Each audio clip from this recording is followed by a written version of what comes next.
በስመ አብ ወወልድ ወመንፈስ ቅዱስ አሐዱ አምላክ። ዝኸበርኩም ህዝበ እግዚአብሔር ነዚ ቅድስት ቤተ ክርስቲያን ትህቦ አገልግሎት ጊዜኹምን ስራሕኩምን ዕረፍትኹምን አወሃሂድኩም በአንቃ ድዎን ብጥብዓትን ትከታተልዎ ዘለኹም ርኅሩሕ ፈጣሪና አምላከ ቅዱሳን አበሳናን በደልናን ዕሽነትናን በዓይኒ ምህረት ጠሚቱ ክሳብ ዝሰዓዝ ብድሓነ ሰላም ዓቂቡ ኣብዚ ቅዱስ አገልግሎት በዚ ቅዱስ አገልግሎት ክንራኸብ ዝደገፈና ዝረዳአና ዘነቃቃሕና ልዑለ ባህሪ ፈጣሪና አምላከ ቅዱሳን ናይ ባህሪ ምስጋና ይብፅሓዮ። ንዓኻትኩም ንኩልኩም ነቶም ግዜኹምን ስራሕኩምን ዕረፍትኹምን አወሃሂድኩም ትከታተልዎ ዘለኹም ከዓ እቲ ብሕቡእ ዝርኢ እግዚአብሔር እሴተ ጻድቃን አስበ ትሑታን ይኽፈልኩም። ንኩሎም በዚ ሰዓት እዚ ኣብ ፀበባ ኣብ ፀገም ኣብ ሽግር ንዘለው ረህዋ ሰላም ቅሳነት ዕረፍቲ ሃቦም። ኣብ ቤት ማእሰርቲ ንዘለው ምውፁእ ሓራ ይፍጠረሎም። ብሞት ስጋ ንዝተፈልዩና ገነት መንግስተ ሰማያት ሃገረ ቅዱሳን የዋርሶም። ኣብ መሪር ሓዘን ንዘለው ደበሳ ቅዱሳን ይደብሶም። ንኩላህና ከዓ ዘስተውዕል ኣእምሮ ሂቡ መወዳእታና የፀብቐልና። ዝኸበርኩም ህዝበ እግዚአብሔር ናይ እግዚአብሔር ሰናይ ፍቓድ ኮይኑ እግዚአብሔር ረዲኡና እግዚአብሔር ደጊፉና እነሆ ኣብ ራብዓይ ሰሙን ናይ ኣብይ ጾም ኢና ዘለና። እዚ ራብዓይ ሰሙን ናይ ኣብይ ጾም ከዓ መጻጉዕ ሰሙነ መጻጉዕ እዩ ዝበሃል ማለት ከምቲ ቅድስቲ ቤተ ክርስቲያን ሰሪዓ ዘቱ ዘላ ከዓ ሰሙነ መጻጉዕ ማለት ናይ ምሕዋይ ሰሙን ናይ ምፍዋስ ሰሙን ናይ ምንጻህ ሰሙን ናይ ምድሓን ሰሙን ማለት እዩ። ዝኸበርኩም ህዝበ እግዚአብሔር ንዓይ ንህዝቡ ከምኡውን ንዓይ ንባዕለይ ዝኸውን ህያው ቃሉ ኣብ አንደበተይ ከንብር ኣብ ጸሎትኩም ክትዝክሩን እናተማሕፀንኩ ንኩልና ከዓ ዝሰማዓ ናይ እዛን መንፈስ ዝዓቁር ጥጡእ ልቢ ዘተግብር ሰናይ ሕሊና ክወሃበና ናይ እግዚአብሔር ቅዱስ ፍቓድ ይኹነልና። ኣብ ዝሓለፈ ናይ አገልግሎት ክፍልና ኣብ ቀዳማይ ክፋል ዝረአናዮ ካብ ወንጌል ዮሃንስ ምዕራፍ 5 ቁፅሪ 14 ሓደ ዓብይ ብስራትን መለኮታዊ መጠንቅቕታን ማለት እነሆ ሓዊኻ ካብዚ ዝገድድ ከይረኽበካስ መሊስካ ኣይትበድል። ኣብዚ ቀዳማይ አርእስቲ ምናልባት ነቲ ቀዳማይ ክፍለ አገልግሎት ክትርእይዎ ዘይተዓመኩም ግዜ ዘይረኸብኩም ክልተ ነጥብታት ኢና ርኢና። ሳተን ከዓ ሕማም ማለት እንታይ ማለት እዩ፣ ሕማም ነፍስን ሕማም ስጋን ዝብል ኢና ርኢና። ኣብ ካልኣይ ክፍለ አገልግሎትና ዓይነታትን ክፍልታትን ሕማማት ርኢና እዩ። ሎሚ ከም ፍቓድ እግዚአብሔር ተፈቐዶ ንሕና እንተለና ሎሚ ንሪኦ ምንጪ ሕማማት ምንጪ ካበይ ዝምንጩ ሕማምካ ምፍላጥ ነቲ ፈዋሲኻ ምፍላጥ ኣብ መወዳእታ ከዓ ቅኑዕ ስርዓተ ፍወሳ ኣብ ቅድሚ እግዚአብሔርን ኣብ ሕጊ ቤተ ክርስቲያንን ቅኑዕ ዝኾነ ስርዓተ ፍወሳ እዩ። ዝኸበርኩም ህዝበ እግዚአብሔር ደጊመ ኣብ ጸሎትኩም ክትዝክሩኒ ይምሕፀን። ኣምላኻዊ ተስፋን መለኮታዊ መጠንቅቕታን እነሆ ሓዊኻ ካብዚ ዝገድድ ከይረኽበካ መሊስካ ኣይትበድል። እዚ ንመኒ ተባሂሉ ቅድሚ 2000 ዓመት ብጎይታናን መድሓኒናን ኢየሱስ ክርስቶስ በቲ ተበጃዊ በቲ መድሓኒ ነቲ 38 ዓመት ተደኒሱ ዝነበረ እዩ። ኣሕውየኒ ኢሉ ኸይለመኖ ዘሕወዮ ምስ ኣሕወዮ እውን ተመስገን ክብል ግዜ ዘይነበሮ ከመስግን ግዜ ዘይነበሮ ነቲ ንዘሕወዮ ድሕሪ 38 ዓመት ሓራ ንዘሕወዮ ኣሕሊፉ ዝሃበ ሰብ እዩ እዚ ተዋሂቡ። ሎሚ ግን እዚ መልእኽቲ እዚ ንዓይን ንዓኹምን። ስለዚ ምንጪ ሕማም ካብ እግዚአብሔር ብዕላማ እግዚአብሔር ዝመጽእ ሕማም ካብ ሰይጣን ዝመጽእ ሕማም كاوشنا زمت حمام كابودلت صريتنا أمجاجبان زمت حمام كمون بحدقان زمت حمامن سنكلنان إلنا بسبب زبالة كم فقاد إجزابير كن ريوم يناي منش حمام كاب إجزابير بعلامة إجزابير زمت حمام أبناي كلايك فلاقل قلوت ناري إنا نيرنا قدس بيت خريستيان كم عبس أجانا إجزابير مستمع بيت أجاتات دوي زبا أكوتيت بمسجانا زنبر حموم بمسجانا زنبر دنوس بمسجانا زنبر دوي بزي ناي حمام صقها زل علماوي هوات زورسي أبو انجيل لوكاس معرف حسر شريشة قزري عسران ساب عسران حموشن بزعبا الأزار زنبر دوي إيو بزغا أبحق فأبراهامن كم زتقمته سلازي بهتاو زبهدات رد زبتبات دوي زبا أكوتيت إكزابير كفوز زيك الكوين زي كونس إكزابير بتزهابهم حمام أمسجن تخينهم كأل تخينهم ترخيبهم أبنت زخونهم بقندوها أونجيل يوحنس معرف شعته حادق ساب سلسة زلو من يزبدل بعور خولد السودي ولد ديلو مسحاتته أزي قبر إكزابير من أنت خجلس إكزابير زحمم زحوي زقتل زمحر ذهبتم زادكي زي شيء مزقنتت أملاخ مخانو كألينات إكزابير نخفلتو كاب إكزابير زمتسي إذا خاب سيطان زمتس حمام أبونا أيوب سيطان مستخلو خفاءتو إكزابير فقيد اللو مستن قدسان ملاقت تصاب كهب كلس رئيخا يودو إيوب بارياي مسبولو إيوب بخونتي كونن زخبركا إذن انت تقبرلو إيوب مخحادكا نيرو نبراتو دقو طريتو مستودو إيوب تعنو انت تواسدو مخحادكا نيرو إذا خلو زابير كاب سيطان زمسك زابير قلنا فقيدو بزخا سيطان سعور ودوق ملأخ مخانو اتهم دك أملاخ كا قبل عليو كما تكيدو كيسيا وعقارب تودي بهاي لا إزبولو إز كم زقبر لهم أبن الزخونة منشو خاب سيطان زمتس حمام عالو اتسالساي كاوشتنا زمتس حمام أبي عيكوب معراف 4 كاب حدا كساب 4 زلو اتخاوشت زمتس إشقر كاوشتنا خاوشت إسقانا زمتس حمامي اترابعي كاب قدلت صريتن أما قاقبان زمتسي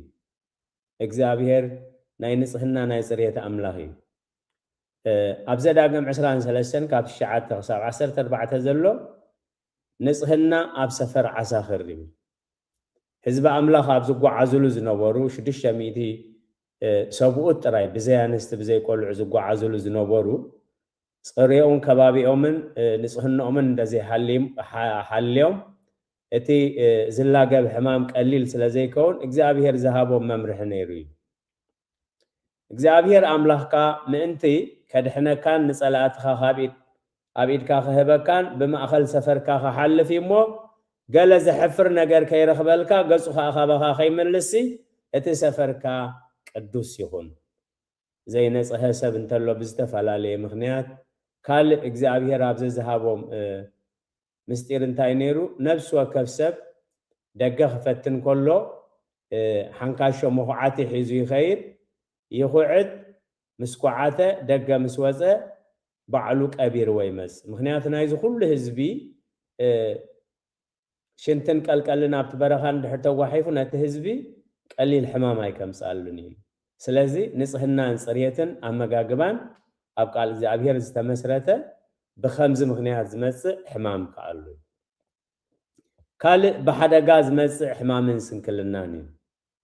اب قداماي نغست معراف حدا كاب حدا جميرو دحر موت اكاب دما مواب اب اسرائيل كاب اسرائيل علوه اهازيا خا ودا اكاب مالتي كابتا اب سماريا زلا درب بيتو بعين ركب صدفمو حممه شعل اخات سديدو كيدمو كابز محوا كابز حمامي زحاو انت خوينه نبعال زيبول املاخ عقرون حتوتو لي بلوم كاب بعين ركبي صديفو ايو زحمم زلو سلازم مسحممه نابي إذ الأخات زخئل نابي عل زيبول أملاخ عقروني إذا نقول ناون تخيل نخلهم نبتم حزبي ناو هو سدومين سلازم خريه يناتي حمام كامفلات فواسي كامفلات سلازم إجزابير نثني أملاخ سب لإيخو ني إلياس لإيخو ناب أملاخ عقرون كحاتت زخيت خير زلخاسي أبزخ بزعبة حمام كات تحتو أملاخ إسرائيل يلندي سلازم بركز كابت عبدك إسكايا زلخ عراتاي تتسئني خاخت موتي خابلوي نمنتاي بمحمام زي كونه مسحممه نأملاخ قديفو نبعال زيبوب أملاخ عقرون كحاتت الأخات سلسددي سلقالاتو እግዚአብሔር ዝተመስገነ ይሁን ገናኸ መልአኽ እግዚአብሔር ንኤልያስ ተስቢያዊ ተንስእሞ ነቶም ልኡኻት ንጉስ ሰማርያ ክትቀባበሎም ደይብሞ እቲ ንበዓል ዜቡብ ኣምላኽ ዕቅሮን ክትሓቱ ዝኸድኩምሲ ኣብ እስራኤል ዶ ኣምላኽ የልቦን እዩ ስለዚ ከዓ ብርግፅ ትመውት እምበር ካብቲ ደይብካዮ ዘለኻ ዓራት ኣይክትወርድኒ ኢኻ ይብል እግዚአብሔር በሎም ኢሉ ተዛረቡ مس حمامه مس صدفه حدغا مس ودقونا بكيدو نبي الزيبول املاح اقرون لوم مس حمامنا لوم ابنا حنلو غزي نمن نحتت نحنا اتملخت قند حجسي لك كم ذا هذا وداك ابز صدفو اوطكيس كم خويني يصدفو ات مصراف تحدغا حد عينت نتزمص حدغا خمي غركا تردو خمي غركا تقبلو كمي غركا تفوسو يتقندنت بيل أب قبر هواريات معرف عسرة قصرة الشعاد تغساب عسر تغلته أو تأكيس زسمو قبز أما سكوات تقميت خلو كبير دك أس وسودو أولس زربو أنو مسانو حقا دك أس كبيرو قابسال سيت دربي نابتحت ودقة ميتو دما العلو أولس وريدو أبل عليوبات بلا حقيفو وخا نفسو أبو علامو واي عيتبولو بلوم دايبو دما انجيرا قريس بلعه كسع مدر زوقح بزح مستزاربون كا بز خمس خاو نقله نتودخ ابيه وتامصو امو ازيوم تصانانو سلاقالاتو እግዚአብሔር መስገን ስለዚህ እቲ ናይ አሃዚያ ወዳአካ አብ ምጽዳፉን ናብ እግዚአብሔር ናብቶም ናይ እግዚአብሔርን ሰባት እንደዝኸይድ ነይሩ ብዙሕ በረኸት መረኸበሉ እግዚአብሔር ገዲፉ ناب زيبول بعل عقرون سلازي خدقن እግዚአብሔር ከም ዝኽምለስ አልሆል አውጨት ምስ ጸደፈ ግን በረኸቱ ኮይኑ ግብረ ሐዋርያት ተጻሒፉ ሐዋርያ ጳውሎስ ምስ ተንሱ አኻነታ ማህበር ከአ ዓቢ ምጽንናዕ ኮይነላይ ስለዚህ ሐሙሻይ ነጥብ ንሪኦ እንታይ ሕማምና ምልላይ አብ ትንቢት ኢሳይያስ 38 ቁጥር 1 بات زمانتي حزقياس نموت كسع زوالع حمامي نبي إيساياس ودع موز كأنا أبو مسيو እግዚአብሔር ከምዚ በላሎ ክትመውት ይኻምበር አይክትሐውን ይኻሞ ብናይ ሓዳርካ ተላቦይ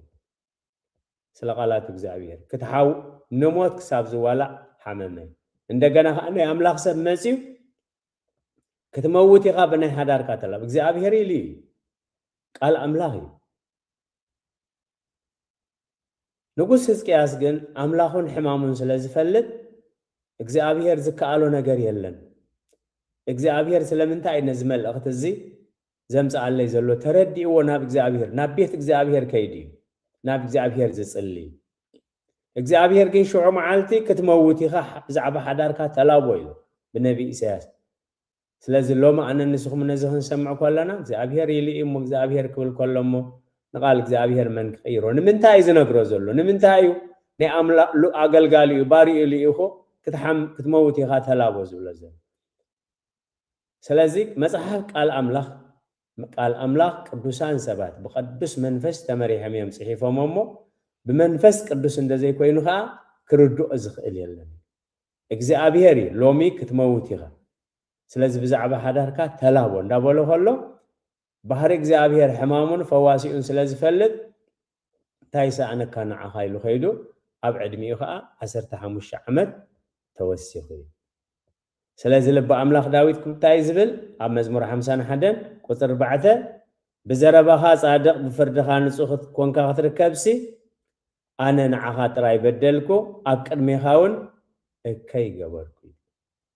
حمامنا بزي فلدنا له جزء أنت أملاخ انتهي جركاي سلام انتهي نعايز حمام زي تحملني بعل كستو دار إسايلهم زي فلتو أنا خاب كل سب حاتي أدي أنا خاب كل سب دي خفيه أمناي مقرم رام هوتنا نحلفه لبن أملاخ داويد أبتخبيت سببها أتخلو أنا نعها تراي بدلكو أكر ميخاون كي جبركو نحمام كام فلات نحاتيات كام فلات نإمان مالت أمزمور داويد 119 حدن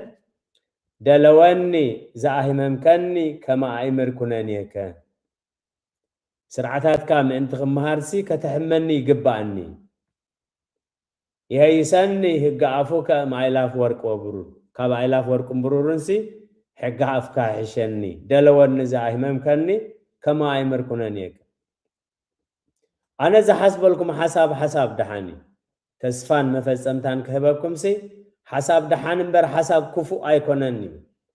أبتن بيت إرمياس معرف سران شعاتن قصر عسرت حدا حساب دحاني سلازة حساب دحان انتخوينو كزابيهر أبانا اتقاب رئيسينا زمت حمام نقود أدنا زي كونس نعبيدنا نمسرينا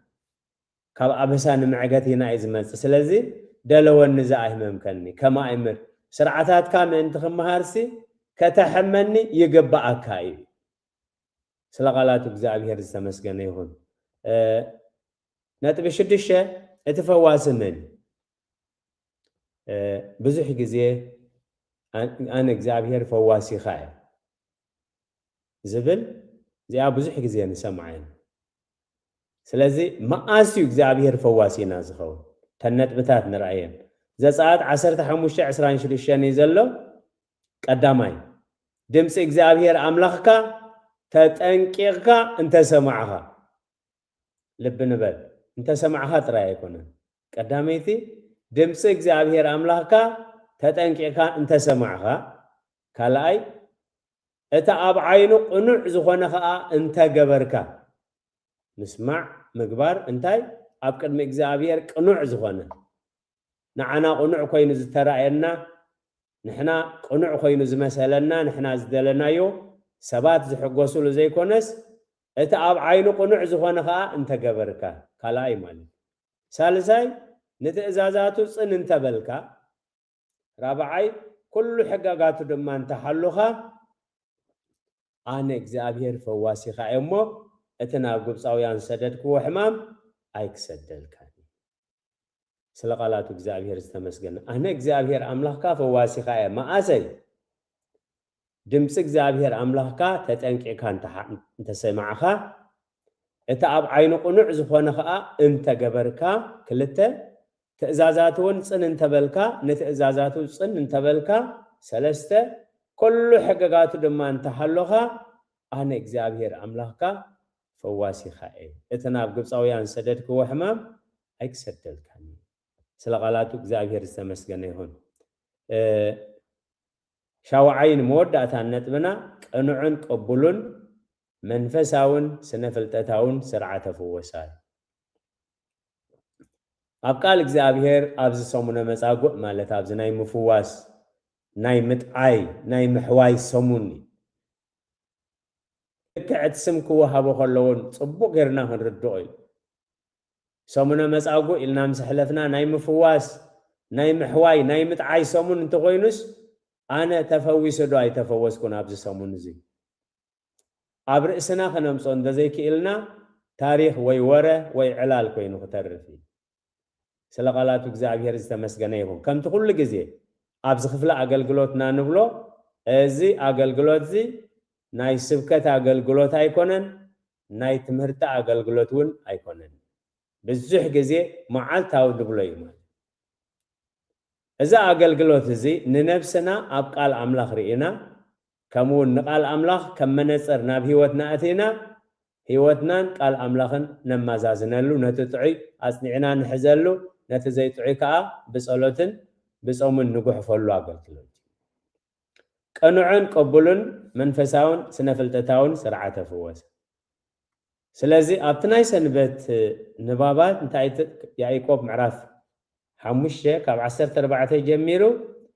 ኣብ ማእኸልኩም ከዝሓመመሎ ዶ ንቀሳውስቲ ቤተ ክርስቲያን ይጸውዕ ንሳቶም ከዓ ብስም እግዚአብሔር ዘይት እናለኸዩ ኣብ ልዕሊኡ ይጸልዩ እታ ናይ እምነት ጸሎት ድማ ነቲ ሕሙም ከተድሑነ እያ ናይ ምንታይ ናይ እምነት ጸሎት ጎይታውን ከተንሶይ ሓጢአት ገሩ እንተኾይኑ እውን ክሕደገሊ በኣርሲ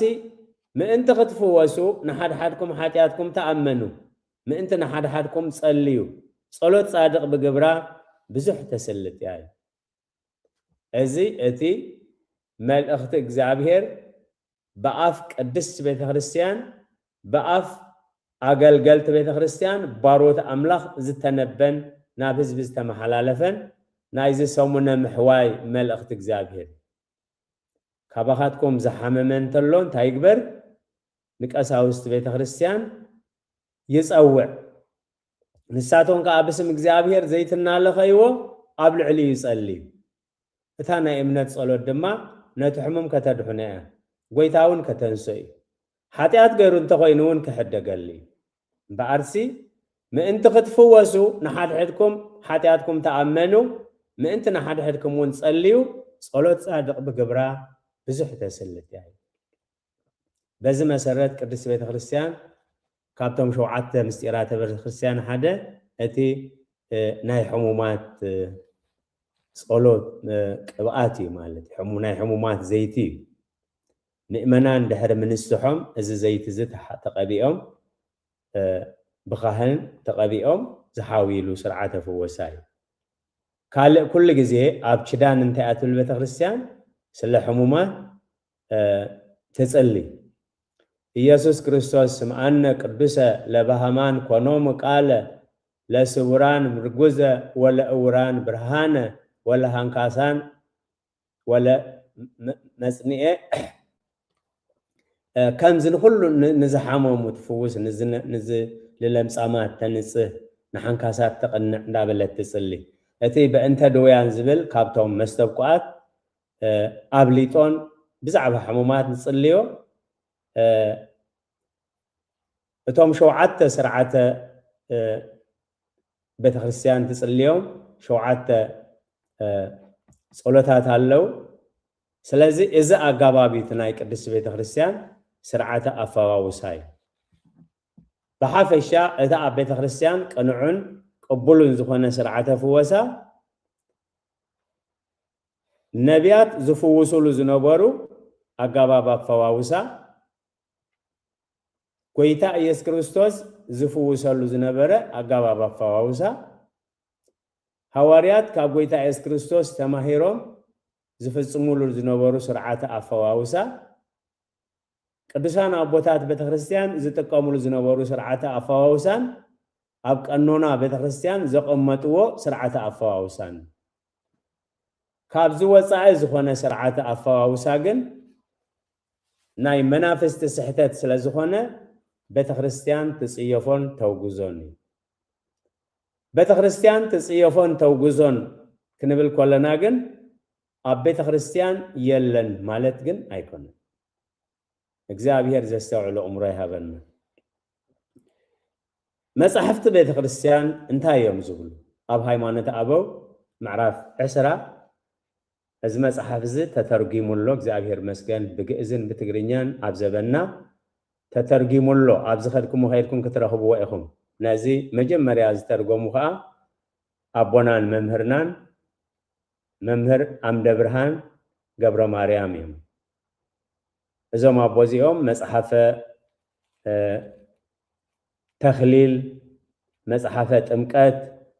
ናይ ብሉይ ኪዳን መምሃሪ ዝኸውን ናይ ሓዲስ ኪዳን ዘጸሓፉ ዘሕተሙ ኣቦ እዮም እዮም ከም ሐዋርያትን ከምቶም ቅዱሳን ሰማዕታት ከዓ መስቀል ክርስቶስ ተሰኪሞም ዝሓለፉ ናይ እምነት ኣቦ እዮም እዮም ኣብዚ መምህር ኣምደ ብርሃን ገብረ ማርያም ዝጸሓፍዎ ሃይማኖት ኣበው ኣብ ምዕራፍ 10 ቁጥር 14-15 ጠንቋሊ ወይ መሰሪ ኣይትኹን أبجزي حمامك صنع حمام كتحمم كلها من كست وي محرم تخرخبك خلو نزا أبلع على التسمية زخونة سبك قبل الكاخوتو عيتفك دلوي مستنقلنا مسراي زغير زخونة كقبل الكا عيتفك دلوي سما غاننت الناس أوعو ما ينابز الناس قولكا عيتخيد كتابو ناي قبرلكا وي بقوصل عليهم زحاسبلو عيت التحاسب نسخاون عيت قبرهم كقبرلكا عيتفك دلوم نسخاون عيت قبرهم سخبركم حزب እግዚአብሔር እቲ ኣብ ደቀ ቤተ ክርስቲያን ዘሎ ክታባት ካበይ ዝመጽ እንታይ ትሕዝቱ በሐቂ ምስርዓተ ፍወሳ ናይ ነቢያትን ናይ ጎይታ ኢየሱስ ክርስቶስን ናይ ሐዋርያትን ይኸይድ ምስ ቀኖና ቤተ ክርስቲያን ይሰማማዑ ኢልና ዲና ንኣምን ስለ ቃላቱ እግዚአብሔር ዝተመስገነ ይሁን አቦና ዳዊት እንታይ ዝብል نحكي أوشي خات دليل قنوعيو أي قنوعن مبال كلا عرستي قنوعيو أنا نزخبل عيدفرني مالتك قنوع كلا عرستي مالت قنوعن جيغان مخانو زمهر الناس لزي رخبكو أي فلطوني إزخا كلا عرستي مخلو جزية بيت خريستيان أب حزبنا سلازق برسي بقى تغيرون دي خبر سلازنها أنا كأخ قبر إزبل كأخ لي كابزيوم أنا من تا أرستنا نابزخون أيكونه نابجز أرستنا كابزيوم أنا من خون مخنياتك على أملاك انتهيلو حزبي سعان فلتات تفعل لي برجز ناي مستيرا دابا بايس لزخونه بزحات قدسان بزحات ممهران أب قدس بيت خريستياننا مولئ هوتهم ناب أملاخ زوفيو أبا قلقلوت أممهرنا زحالفو خندي قدسان اللوي أوش سرناي كرداد سلازي ركبكا أب بيت إكزابير لعلي إكزابير زفرحو أسماتين ياتات كالو إكزابير زستوعلو أمري هابنا حجي أنا كابزو مسماتين ياتات زياتهم كخون خلدو أنا زوم اسمنتنياتات زياتهم بتنا اسمنتنياتات سرح أبي وتيخون أب سدراي سريحهم دو كسرحو أفكيدلهم دو أفكيدلهم تخوينا إذا قد بسك على أملاخ مستمعه كما يقرب نسحان أو أملاخ يملسي سلقالاتو እግዚአብሔር ዝተመስገነ ይሁን حق ስለዝኾነ ብዛዕባ ክታብ ክንሰምዕ ከለና ንብዛሕና ግር ክብለና ኽእሊ كتابكون خمسة يتتكم كتابكون خمسة مسلو سبات يوم زقبرو لنا خنبل نخلينا قال أملاخ جن كتاب أي يقبرو الكاي دقيمنا خنرينا أب هاي مانة أبو معرف عسران كلتن قصري شوعتين شمونتن مملكة عود وي جبار سراي أي تكون كاب مملكة عود وي كاب جبار سراي وي كاب تنقلاي مبا أي تقبل يترب دون نساتهم كفو سخاسي نساتهم كفو سخا تفقد اللومسي نساتهم بخمس سراح زي نظام صوو نبات خريستيان موبا انتم سيومون اي تقبل ازتي ابوتات قدوسان بيت خريستيان السرع وممحرح بيت خريستيان سلازي نتا بيت خريستيان زلو ممرحي قديفنا بخالق ممرح انت دا اخيرنا ابقر ما املاخن ابقر مقدوسان ملاغتون سعبينو كبيت كخون أب قطري شمونته كاب قصرت خواخبتي وي أغاننتي كابز صوعو سما أغاننتي كابز صوعو وي بأمرو سيطان تمريحهم خمز خوني خابز قلو فلاتات مبقو ما يتقبل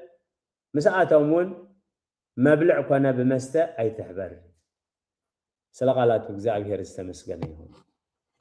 كتاب يقبروا لك تنقلتي هنا اسماتنياتات باسم سيطان زغنا خغبروا لك اي تفقدلهم نسخخا كومو اي تقبر سلازي خبركم حزب እግዚአብሔር بسعبا زخن ريوي بزعباتهم لعل እግዚአብሔር زفرحو اسماتنياتات ابته خسيان زلو بزحات قدوسات انت لو لك عكمتي اما اخل سرناي كرداد زركب نزيهم بيت كريستيان بخميتريو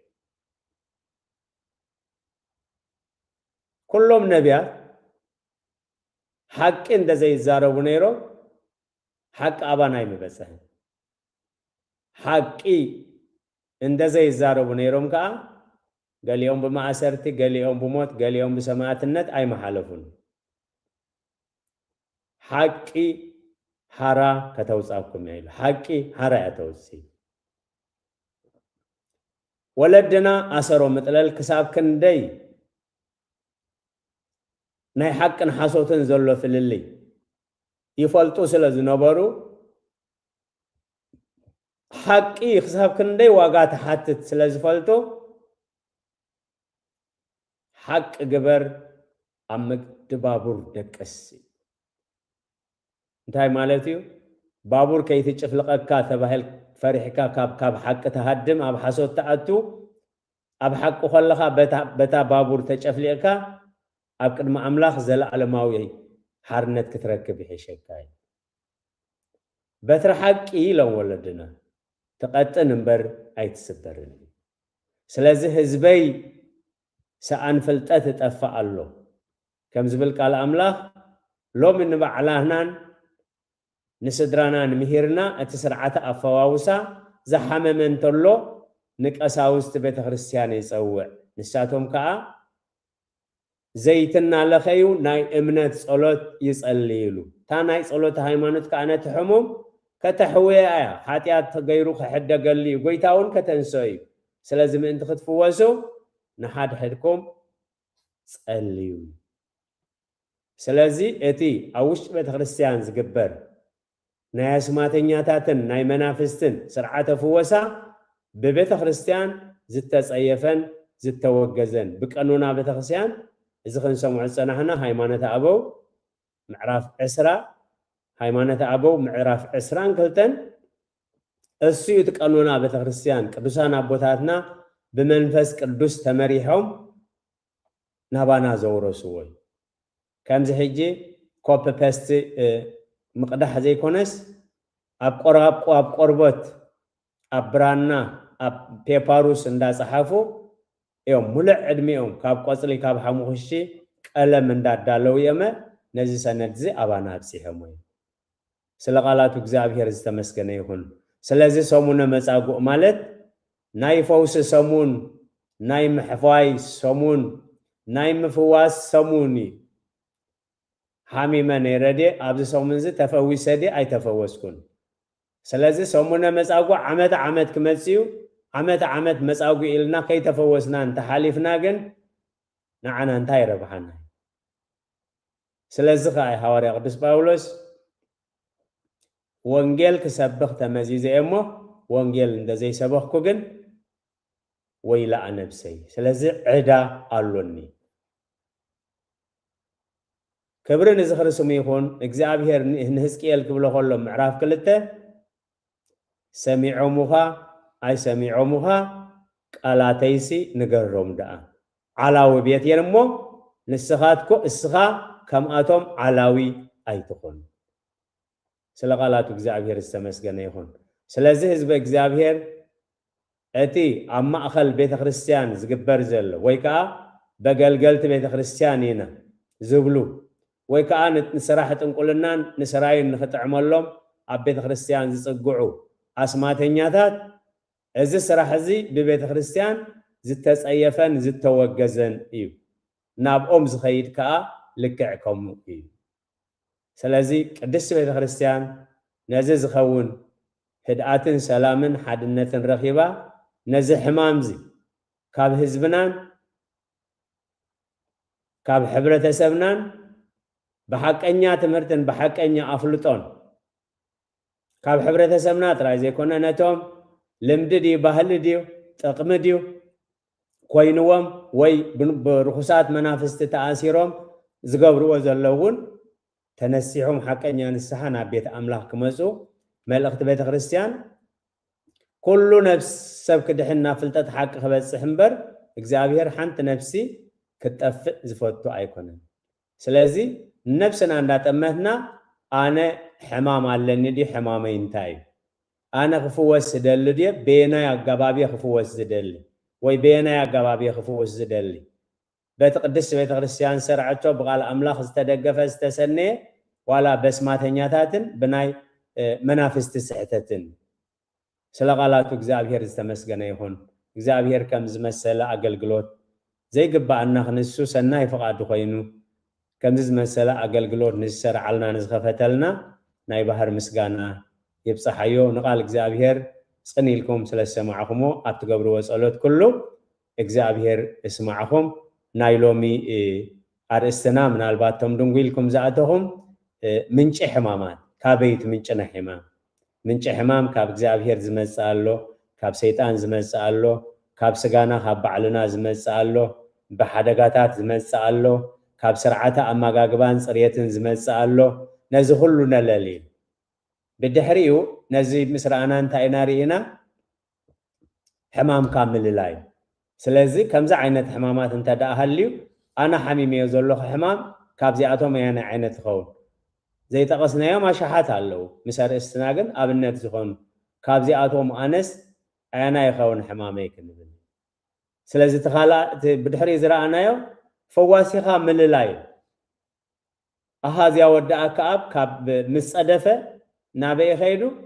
ንቢዔል ዜቡል አምላኽ ዕቁሮን ሕቶቱ ላይ ልኸይዱ ንእግዚአብሔር ገዲፍ እዩ። ስለዚ ንእግዚአብሔር ገዲፍካ ናብ እስማተኛታትን ናብቶም ብመናፍስቲ ስሕተትን ዝዛረቡ ምኻድ ልክዕ ከም ኣሃዝያ ወዳኣ ከኣብ መገዲ ምምራፅ ማለት። ስለዚ ኣብ መወዳእታ ዝረኣናዮ ከዓ ቅኑዕ ቅቡልን ብቤተ ክርስቲያን ቅቡል ዝኾነ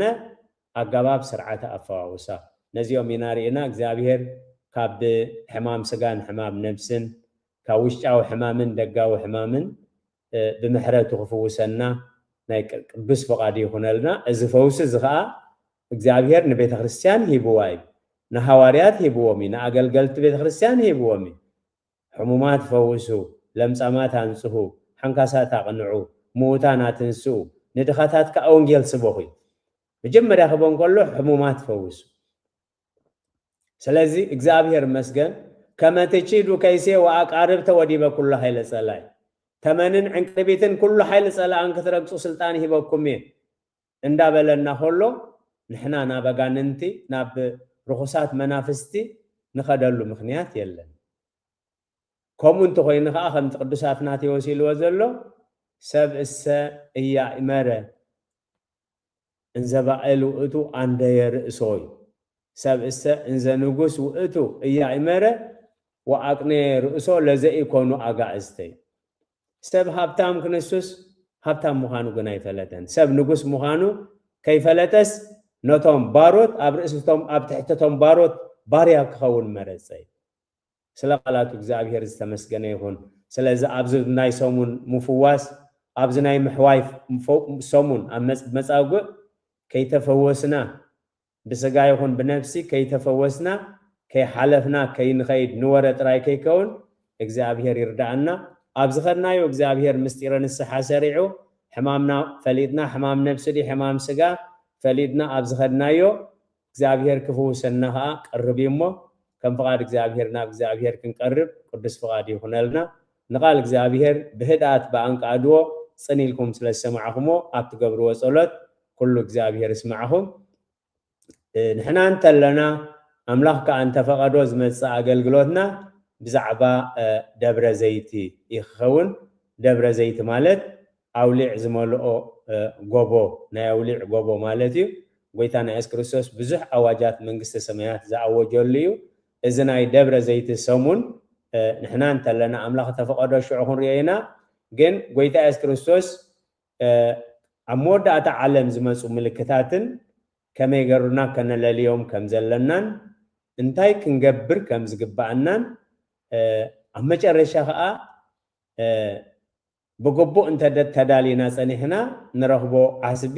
ብግቡእ ከይተዳለና እንተጸኒሕና ከዓ ንረኽቦ ፍዳ ያቐሚጡ ዘሎ ዝመጽእ ፍርቂ ናይ ኣብይ ጾም ማለት እዩ። ስለዚ ኣብ ዝመጽእ ጉባኤ እግዚአብሔር ብድሓነ ሰላም ዓቂቡ በዛ ኣገልግሎት ዝኽንራኸብ ምሕረት እግዚአብሔር ኣምላኽናን ጸሎት ኩሎም ቅዱሳንን ምስ ኩላህና ይኹን። ጸጋ ጎይታናን መድሓኒናን ኢየሱስ ክርስቶስን ፍቕሪ ኣምላኽን ሕብረት መንፈስ ቅዱስን ኣብ ጽርሐ ጽዮን ኣብ ልዕሊ ቅዱሳን ኣቦታትና ሃዋርያት ከም ዝወረደ حجون أبلع لينا أبلع لكلهم عزفن دربن كوين يرد سلقالاتو እግዚአብሔር استمسገነ ይሁን